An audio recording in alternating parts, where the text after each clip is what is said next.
Hey hi இன்றைக்கி என்ன news அப்படின்னு பார்த்தீங்கன்னா நிஃப்டி 50 இண்டெக்ஸ் இருக்குல்ல. ஸோ அதில் உள்ள 50 கம்பெனிஸில் ஒரு சின்ன சேஞ்சஸ் வரப்போகுது.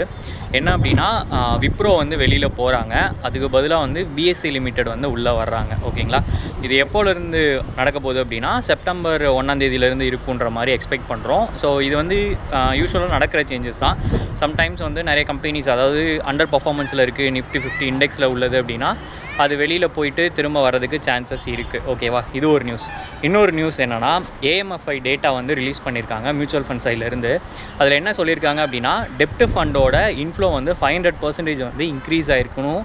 அதே மாதிரி கரண்ட்டில் இருக்க ஈக்விட்டி ஃபண்ட்ஸோட அவுட்ஃப்ளோ இருக்குது ஈக்விட்டி ஃபண்ட்ஸில். அதாவது ஃபண்ட்ஸ் வந்து நிறைய வெளியில் போகுது. ஏன் அப்படின்னா லாஸ்ட் 1.5 வருஷமாகவே வந்து மார்க்கெட்டில் பர்ஃபார்மன்ஸ் இல்லை. ஸோ அதனால் ஈக்விட்டி ஃபண்ட்ஸோட ரிட்டர்ன்ஸ் வந்து கம்மியாக இருக்குது அப்படின்றனால டெப்ட் ஃபண்ட்ஸில் வந்து நிறைய இன்ஃப்ளோ, அதாவது டெப்ட் ஹைப்ரிட் ஃபண்ட்ஸில் வந்து நிறைய இன்ஃப்ளோ வருது. ஸோ இந்த மியூச்சுவல் ஃபண்ட்ஸ் பற்றின டீட்டெயில்ஸ் வந்து ஒரு 2 வீடியோவை உங்களுக்கு அப்லோட் பண்ணுறேன் வீக்கெண்டில். ஸோ வெயிட் பண்ணி பாருங்கள். ஓகேவா, ஸோ அந்த வீடியோஸ் நீங்கள் மறக்காமல் மிஸ் பண்ணாமல் பார்க்கணும் அப்படின்னு நினச்சிங்கன்னா நம்ம சேனலை ஃபாலோ பண்ணிக்கோங்க. தேங்க்யூ.